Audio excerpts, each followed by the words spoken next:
Hi hello வணக்கம் and welcome to cricket challenges Tamil channel. இந்த வீடியோவில் நம்ம அதை பற்றி பார்க்க போகிறோம் அப்படின்னா நம்மளுடைய ஆர்சிபியோட 2025 ப்ராக்டிஸ் செஷனை பற்றி தான் பார்க்க போகிறோம். நம்மளுடைய டாப் ஸ்டார்ஸ் வந்துட்டு இப்போ வந்து அரை வைட்டாங்க, அது யாருன்னு பார்க்கலாம். ஸோ லுங்கி இங்கிடி, நம்மளுடைய Liam Livingstone, Phil Salt, Jacob Bethell, இவங்க 4 பேருமே பார்த்தீங்க அப்படின்னா இப்போ ஆர்சிபி கேம்பில் ஜாயின் பண்ணிட்டாங்க நேற்று ஈவினிங். ஸோ இன்னையிலேருந்து வந்து பார்த்தீங்க அப்படின்னா இவங்க ப்ராக்டிஸ் செஷனில் அவைலபிளாக இருப்பாங்க. ஸோ ஜேக்கப் பெத்தாலுக்கு வந்து பார்த்தீங்க அப்படின்னா இன்ஜுரி அப்படிங்கிற ஒரு விஷயம் பெரிய லெவலில் இருந்ததுன்னு சொல்லப்பட்டுச்சு. ஈவன் லுங்கி இங்கிடியுமே வரமாட்டாருங்கிற மாதிரி தான் சொல்லிட்டு இருந்தாங்க. பட் ஆனால் இப்போது எல்லாருமே அவைலபிள். ஜாஸ் ஹேசல்வுட்டும் இன்னும் வந்துட்டு ஜாயின் பண்ணல, பட் ஆனால் அவருடைய அவைலபிலிட்டியை அவர் கொடுத்துட்டாரு. Lungi Ngidi, Phil Salt, Liam Livingstone, Jacob Bethell, இவங்க 4 பேரும் எனக்கு ஜாயின் பண்ணி அந்த இடத்துல மாஸ் காட்டியிருக்கிறாங்க. ஸோ இந்த 4 பேர்த்தில் வந்து 3 பேர் பிரைமரி பிளேயர்ஸாக 11ஸ்லேயே இருக்கக்கூடியவங்க. ஸோ கண்டிப்பாக ஆர்சிபிக்கு அந்த ப்ராக்டிஸ் செஷன் அப்படிங்கிறது இதுக்கப்புறம் தான் களை கட்ட போகுது. உண்மையாகவே வந்துட்டு ரொம்ப எஃபெக்டிவான ஒரு ப்ராக்டிஸ் செஷனை கூடிய விரைவில் நம்ம பார்க்க போகிறோம். ஸோ அதுவும் இன்றைக்கெல்லாம் பார்த்தீங்கன்னா லியாம் லிவிங்ஸ்டனுக்குலாம் ஷெட்யூல் பண்ணியிருக்கிறாங்க மேட்ச் ப்ராக்டிஸ். ஸோ கண்டிப்பாக பயங்கரமாக இருக்க போகுது. ஸோ டோட்டலி வந்துட்டு டாப் 5 பிளேயர்ஸோட பேட்டில்ஸ் வந்துட்டு இங்கே நடந்திருக்கு. ஆர்சிபி ஐபிஎல் 2025 ப்ரிப்பரேஷனை வேறு லெவலில் வந்துட்டு சூப்பராக வந்து பயிற்சிகள் அப்படிங்கிறத மேற்கொண்டுட்டு இருக்கிறாங்க. டாப் 5 பிளேயர்ஸோட ப்ராக்டிஸ் செஷன் அப்படிங்கிறதையும் நேற்று பண்ணியிருக்கிறாங்க. ஸோ அதில் என்ன நடந்தது அப்படிங்கிறத பார்க்க போகிறோம். ஃபஸ்ட்டு இதில் பங்கேற்றுக்கிட்ட பிளேயர்ஸ் யார் யார் அப்படின்னா Rajat Patidar, Bhuvneshwar Kumar, Jitesh Sharma, Yash Dayal, David Padikkal, Mohit Rathee, Tim David, Suyash Sharma, Krunal Pandya and Romario Shepherd. So இவங்க தான் இதில் இருந்திருக்கிறாங்க. ஸோ டோட்டலி வந்துட்டு ஒரு ஹை குவாலிட்டியான ஒரு ட்ரைனிங் அப்படிங்கிறது தான் அங்கே போயிருக்கு. ஸோ ரஜத் படிட்டர் வர்சஸ் புவனேஸ்வர் குமார் அப்படிங்கிறது தான் ஃபஸ்ட்டு விஷயம். புவியை பொறுத்த வரைக்கும் நேற்று நடந்த இடத்துலையே வந்து பார்த்திங்கன்னா அவர் வந்து ஒரு பெரிய லெவல் எக்ஸ்பென்சிவ் அப்படிங்கிற மாதிரி தான் இருந்தார். ஸோ இன்றைக்கும் வந்து புவி பார்த்திங்க அப்படின்னா அதே மாதிரி தான் இருந்திருக்கிறாரு. ஸோ ரஜத் படிட்டரை பொறுத்த வரைக்கும் வேறு லெவலில் வந்துட்டு 7 பவுண்டரி ஒரு 6 அப்படிங்கிறத ஸ்கோர் பண்ணி 38 பாலில் 55 ரன் அப்படிங்கிறத ஸ்கோர் பண்ணியிருக்கிறார். புவியோட பவுலிங்கை பொறுத்த வரைக்கும் 4 ஓவரில் 36 ரன் விட்டு கொடுத்து ஒரு விக்கெட் அப்படிங்கிறத எடுத்திருக்கிறாரு. ஸோ ரஜத் படிட்டர் வந்து பார்த்தீங்க அப்படின்னா நிறைய கவர் டிரைவ்ஸ் அப்படிங்கிறதெல்லாம் வந்து பார்த்தீங்கன்னா செமையாக ஸ்டன்னிங் கவர் டிரைவ்ஸில் அடிச்சுட்ருக்கிறாரு. ஸோ அதே நேரம் வந்துட்டு லாங் ஆனில் வந்துட்டு கேட்ச் அப்படிங்கிற அந்த ஒரு முறையில் தான் அவர் அவுட் ஆனார். ஸோ அந்த ஒரு ஸ்ட்ரோக் பிளே அப்படிங்கிறது அவர்கிட்ட ரொம்ப எஃபெக்டிவாகவே இருக்குது. ஸோ மிகப்பெரிய லெவலில் வந்து பார்த்தீங்க அப்படின்னா நம்மளுடைய ரஜத் படிட்டர் ஸ்பின் பேஷர் அப்படின்னு நமக்கு தெரியும். ஸோ பேஸ் அட்டாக்லேயும் இந்த மாதிரி வந்துட்டு பிரைம் பவுலர்ஸையும் அடுக்கக்கூடிய எபிலிட்டி இருக்குது அப்படிங்கிற ஒரு விஷயம் இந்த இடத்துல பெரிய லெவலில் இருக்குது. ஸோ கண்டிப்பாக இது ரொம்ப முக்கியமான ஒரு விஷயமா நான் பார்க்குறேன். ஏன்னா வந்துட்டு பார்த்தீங்க அப்படின்னா கீ பிளேயர் அப்படிங்கிற அடிப்படையில் ரஜத் படிட்டர் தான் இருக்கிறாரு. அவரோட ஃபார்ம் உண்மையாகவே ரொம்ப இம்பார்ட்டன்ட் அப்படின்னு தான் நான் சொல்லுவேன். ஸோ நெக்ஸ்ட் யாருன்னு பார்த்தீங்கன்னா ஜிதேஷ் சர்மா. ஸோ டோட்டலி ஆர்சிபிக்கு வந்துட்டு ஓவர்சீஸ் சைடில் ஃபினிஷிங் ஆப்ஷன்ஸ் எப்படி வேணாலும் இருக்கலாம். பட் ஆனால் இந்தியன் ஆப்ஷன் அப்படிங்கும்போது ஜிதேஷ் சர்மா தான். ஸோ ஜிதேஷ் சர்மாவை பொறுத்த வரைக்கும் யாஷ் தயாலை ஃபேஸ் பண்ணியிருக்கிறாரு. யாஷ் தயாலோட பவுலிங் அப்படிங்கிறது உண்மையாகவே வந்து எஃபெக்டிவாக இருந்திருக்குது. ஸோ போத் ஜிதேஷ் சர்மா, யாஷ் தயால் 2 பேருமே வந்து பார்த்தீங்க அப்படின்னா செமையான பெர்ஃபார்மன்ஸை கொடுத்தாங்க அப்படின்னு தான் சொல்லணும்.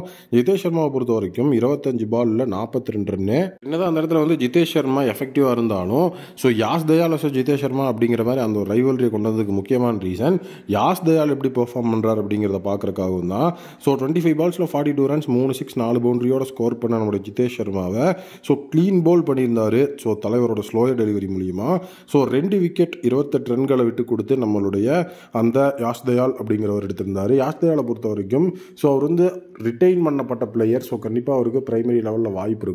ஏன்னா நம்ம புது பிளேயர்ஸ் அப்படிங்கிற மாதிரி எடுத்து வச்சுருந்தாலும் ரீட்டைன் பண்ண பிளேயரை வந்துட்டு கண்டிப்பாக உள்ள எஃபெக்டிவாக யூஸ் பண்ணுவாங்க. ஸோ அதனால் வந்து அவரோட ஃபார்முமே ரொம்ப இம்பார்ட்டன்ட் தான். ஸோ ஸ்கூப் ஷாட் அடிக்கணும் அப்படிங்கிற முயற்சியில் வந்து பார்த்தீங்க அப்படின்னா ஜிதேஷ் சர்மா அந்த இடத்துல வந்து போல்டாக இருந்தார். ஸோ அது ஒரு விஷயம். ஸோ நெக்ஸ்ட் வந்து பார்த்தீங்க அப்படின்னா டேவிட் படிக்கல் வர்சஸ் ஸோ நம்மளுடைய மோஹித் ராத்தே. ஸோ டேவிட் படிக்கலை பொறுத்த வரைக்கும் 40 பாலில் 60 ரன்னு, 8 பவுண்டரி ஒரு 6 அப்படின்னு சொல்லி சூப்பரான ஒரு ஸ்கோர் அப்படிங்கிறத அடிச்சிருந்தார். மோஹித் ராத்தே 4 ஓவருக்கு ஒரே ஒரு விக்கெட் மட்டும் எடுத்து 34 ரன் விட்டு கொடுத்துருந்தாரு. நேற்று வந்து பார்த்தீங்க அப்படின்னா ஃபுல் அண்ட் ஃபுல் பவுலிங்கோட செஷனாக தான் இருந்தது. பட் ஆனால் வந்து பார்த்தீங்க அப்படின்னா ஸோ அந்த ஒரு ஈவினிங் செஷனில் வந்துட்டு பேட்டர்ஸ் வேறு லெவல் எஃபெக்டிவாக இருந்திருக்காங்க. ஸோ டேவிட் படிக்கல்லாம் வந்துட்டு நம்மளுடைய ஆர்சிபியோட பிரைமரி லைனப்பில் இருந்த பிளேயர். ஸோ அவருக்கு வந்து பார்த்தீங்க அப்படின்னா ஸோ எப்படி வந்துட்டு அங்கே சின்னசாமி கிரவுண்டு வந்து பார்த்தீங்கன்னா சூப்பராக இருக்கும். ஸோ என்ன மாதிரி நம்ம வந்து பேட்டிங் அப்படிங்கிறத பண்ணணும், ஸோ என்ன மாதிரி வந்துட்டு பவுலர்ஸை டேக்கிள் பண்ணணுங்கிற விஷயம் நிறைய தெரியும். ஸோ பண்ட் வந்து பார்த்தீங்க அப்படின்னா விஷயத்தை வந்துட்டு ரிவியூலும் பண்ணியிருந்தார். ஸோ டேவிட் படிக்கல்லாம் வந்து பார்த்தீங்கன்னா எஃபெக்டிவான பிளேயர் அப்படின்னு சொல்லி. அதே நேரம் மோஹித் ராத்தே வந்துட்டு ரொம்ப எஃபெக்டிவான ஒரு பவுலர்னு கூட. டேவிட் படிக்கல் வர்சஸ் மோஹித் ராத்தே அப்படின்னு வரும்போது ஸோ கண்டிப்பாக வந்து படிக்கல் அந்த இடத்துல வந்துட்டு எஃபெக்டிவாக இருப்பார் நமக்கு தெரியும். ஸோ அதுதான் நடந்தது. நெக்ஸ்ட் வந்து பார்த்தீங்கன்னா Tim David versus Suyash Sharma. So Tim டேவிட்டை பொறுத்த வரைக்கும் 37 ரன்களை ஸ்கோர் பண்ணியிருந்தார் 4 சிக்ஸரோட. 3.3 ஓவர்ஸில் சுயாஷ் சர்மா 2 விக்கெட் எடுத்திருந்தார். ஸோ அவரோட லாங் ஆனில் வந்துட்டு சிக்ஸர்ஸ் அப்படிங்கிறதெல்லாம் வந்து பார்த்தீங்கன்னா செம எலிகண்ட்டாக அடிச்சிட்டு இருக்காரு. இருக்காரு. டேவிடோட அந்த மான்ஸ்டர்ஸான 6 ஹிட்டிங் அப்படிங்கிறதுக்கு தான் அவர் ஃபேமஸ் ஆனவர். ஸோ லாஸ்ட் இயர் வந்துட்டு ஒரு பெரிய லெவல் ஃபார்மில் இல்லை. பட் ஆனால் இந்த இயர் வந்து பார்த்தீங்கன்னா டொமஸ்டிக்லேருந்து பிபிஎல் வரைக்கும் எல்லா இடத்துலையுமே பார்த்தீங்கன்னா டிம் டேவிட் ரொம்ப வந்து பார்த்தீங்கன்னா எஃபெக்டிவான ஒரு பிளேயராக இருக்கிறாரு. ஸோ அதே நேரம் வந்துட்டு 50s அப்படிங்கிறதெல்லாம் ரொம்ப ஈஸியாக அடிச்சுட்டு இருக்கிறாரு. 6 ஹிட்டிங் அப்படிங்கிறதெல்லாம் வந்து பார்த்தீங்கன்னா ரொம்ப எலிகண்ட்டாக இருக்குது. ஸோ அவருடைய சைடில் அவருடைய ஸ்ட்ரைக்கிங்கே பார்த்தீங்கன்னா சூப்பராக இருக்குது. ஸோ அதே நேரம் வந்துட்டு ஸ்பின்னுக்கு எகெயின்ஸ்டாக அவர் எப்படி பர்ஃபார்ம் பண்ணுறாரு அப்படிங்கிற ஒரு விஷயம் இருக்குது. ஸோ டோட்டலி வந்து மிடில் வந்துட்டு ஸ்பின்னர்ஸ் தான் போடுவாங்க மிடில் ஓவர்ஸில். ஃபினிஷிங் அப்படிங்கிற எண்ட் ஓவர்ஸில் வந்து பேசர்ஸ் கட் பண்ணுவாங்க. ஸோ அதில் வந்து அவர் எண்ட் ஓவர்ஸில் பேசர்ஸ்க்கு எகெயின்ஸ்டாக அடித்து நொறுக்கிடுவார் அப்படிங்கிறது நம்ம எல்லாருக்குமே தெரியும். ஸ்பின்னுக்கு எகெயின்ஸ்டாக அவர் வந்துட்டு எப்படி பர்ஃபார்ம் பண்ணுறாரு அப்படிங்கிறது கண்டிப்பாக ஒரு பெரிய விஷயம். ஸோ அதை கண்டிப்பாக நம்ம பார்த்தாகணும். ஸோ அதுக்காக தான் வந்து சுயாஷ் சர்மா, ஏன்னா வந்துட்டு நம்ம ஆர்சிபியோட அந்த ஒரு பிரைமரி லெவனில் இருக்கிற அந்த ஒரு ஃப்ரண்ட் லைன் ஸ்பின்னர் அப்படிங்கிறதுக்கு எகெயின்ஸ்டாகவே டிம் டேவிட் இறக்கி விட்டுருக்குறாங்க. ஸோ அது ரொம்ப நல்ல ஒரு விஷயமா இருந்தது. மான்ஸ்டர் 6 அப்படிங்கிறதுலாம் லாங் ஆன் பக்கம் போச்சு. ஸோ டீப் ஸ்கொயர் லெக்கில் வந்துட்டு கேட்ச் ஆகி அந்த இடத்துல வந்து விக்கெட் விட்டுருந்தாரு. ஸோ நெக்ஸ்ட் வந்து பார்த்தீங்கன்னா Krunal Pandya versus Romario Shepherd. Krunal பாண்டியாவை பொறுத்த வரைக்கும் 19 பாலில் 28 ரன்னு. ஸோ இது எப்படி இருந்தது அப்படின்னா, குர்னல் பாண்டியா பேட்டிங் பண்ணும்போது ரொமாரியோ ஷெஃபர்ட் ஓவர் போடுவார், ரொமாரியோ ஷெஃபர்ட் வந்துட்டு பேட்டிங் பண்ணும்போது குர்னல் பாண்டியா ஓவர் போடுவார் அப்படிங்கிற மாதிரி இருந்தது.